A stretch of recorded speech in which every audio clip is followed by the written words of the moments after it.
स्वतःचं आयुष्य ना की सँडविच सारखं बनवू नका. कोणी पण यावं आणि टिकली मारून जावं. आपण चांगलं नाही असं खूपदा बोललं गेलं तेव्हा मी हा विचार केला की मला तर मी योग्य वाटतो, मग समोरच्याला चुकीचा का वाटतो.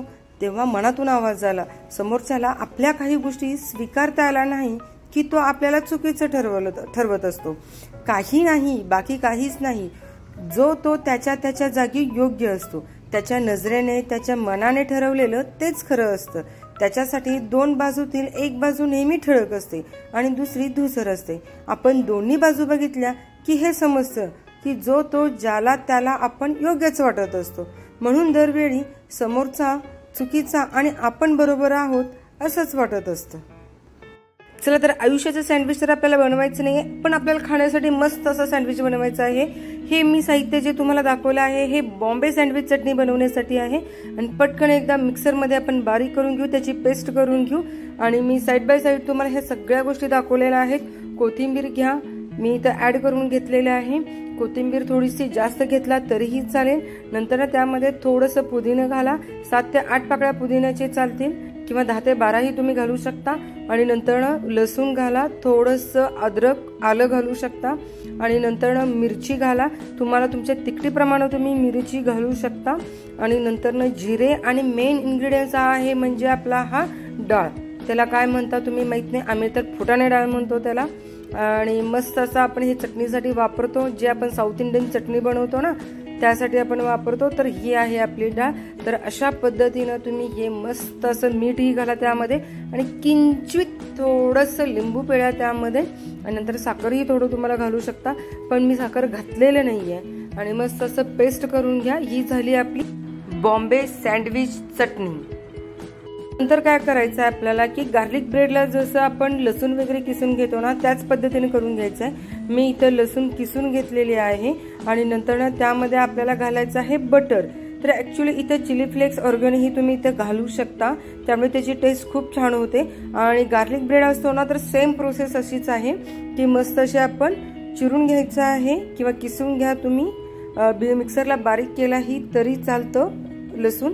आणि नंतर त्यामध्ये आपल्याला घालायचं आहे बटर, थोडीशी चिली फ्लेक्स घाला आणि नंतर ऑर्गॅनो घाला. ही झाली आपली बटर तयार. मसाला बटर ही म्हणू शकता किंवा जे गार्लिक ब्रेड असतं ना त्यासाठी सेम अशीच करतात. त्यामुळे सेम ॲज इट इज तुम्ही गार्लिक ब्रेड करण्यासाठी ब्रेडला फक्त लावू शकता. त्यामुळे आपला गार्लिक ब्रेड ही तयार होतो. नंतर मी इथं घेतलेला आहे 3 बटाटे घेतलेले आहेत उकडून, कारण आपल्याला ना की एक थिक बॅटर तयार करायचं आहे. कोणताही तुम्ही करू शकता, त्यामध्ये कांदा घालू शकता किंवा टोमॅटो घालू शकता. पण मी इथं घरात श्रीषा असल्यामुळे थोडासा तिखटचं प्रमाण ही कमी ठेवायचं आहे. त्यामुळे छान 3 बटाटे घेतले उकडून, त्यामध्ये मीठ घातले चवीनुसार. आणि नंतर त्यामध्ये मी हळद थोडीशी घातली आणि थोडेसे जिरेपूड आणि धणेपूड टाकले. हा आपला मस्त असा तयार झालेला आहे भाजी. आणि नंतर आपल्याला चला तर पटकन आपल्याला भाजी तर तयार झालेली आहे, सँडविच करायला घेऊ.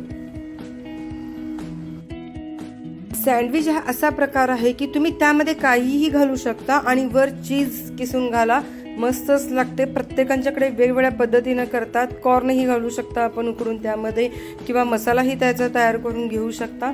पण हे अशा पद्धतीचं सँडविच तुम्ही एकदा नक्की करून बघा, तुम्हाला खरंच खूप आवडेल. आणि मुलांना सुट्टी आहे तोपर्यंत करून द्या त्यांना खायला, त्यांनाही खूप आवडेल. बाहेरचं अजिबात हट्ट करणार नाहीत खाण्यासाठी. तर मी इथं ॲक्च्युली सँडविच पाव घेतलेला नाही आहे, मी इथं ब्रेड घेतलेलं नाही आहे, साधा नॉर्मल आपला ब्रेड आहे तोच घेतलेला आहे इथे. आणि नंतर थोडंसं त्यामध्ये मी केचप घातलेलं आहे आणि नंतर मायो घातलेला आहे, मायोनीज. आणि छान असं स्प्रेड करून घेते. आणि हेही असा प्रोसेस आहे की तुम्ही कसाही कोणत्याही पद्धतीमध्ये करू शकता. सेम असाच प्रोसेस फॉलो करायला पाहिजे असं काही नाहीये. पण घरी अशा पद्धतीनं मी ज्यावेळेला सँडविच करते ना त्यावेळेला खूप सगळे आवडीनं खातात. थोडासा तिखटचं प्रमाण मी श्रीषासाठी कमी ठेवलं आहे.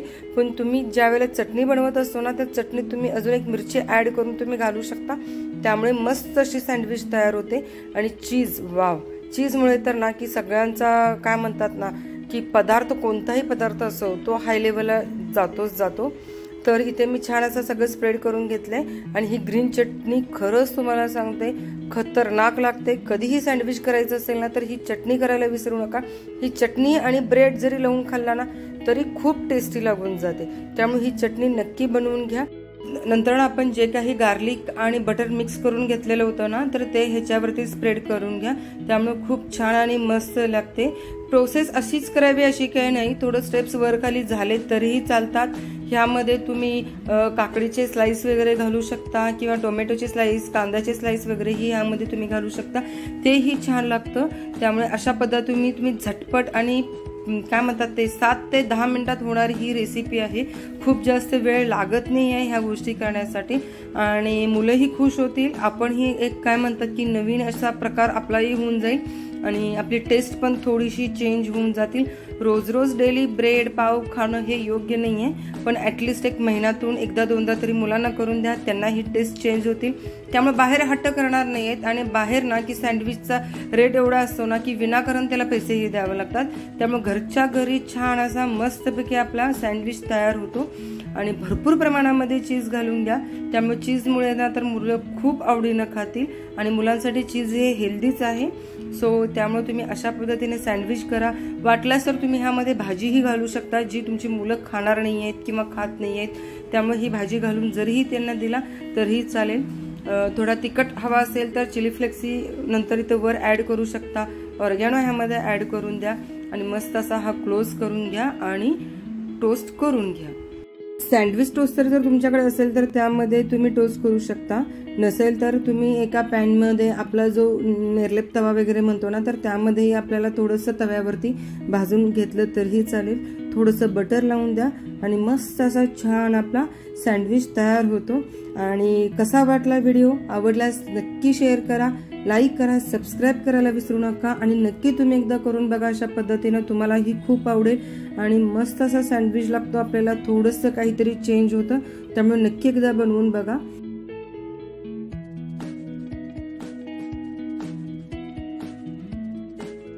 पण आपल्या आयुष्याचे सँडविच तयार करून घेऊ नका. अशा पद्धतीचे सँडविच तयार करा जे तुम्हाला खरंच खूप आवडेल, पण आपल्या आयुष्याचं करून घ्यायचं नाहीये. सो आपल्याला लाईफ एकदाच मिळत असतं. सो एन्जॉय एव्हरी मोमेंट आणि मस्त राहा, मस्त खावा आणि आपल्या मुलांसोबत एन्जॉय करा. आणि व्हिडिओ कसा वाटला? आवडल्यास लाईक करा, शेअर करा, सबस्क्राईब करायला विसरू नका. ही तर आमची पिल्लू तयार आहे. कधी एकदा सँडविच तयार होईल आणि खाईल अशी झालेली आहे. See you in next video. Bye bye. Take care.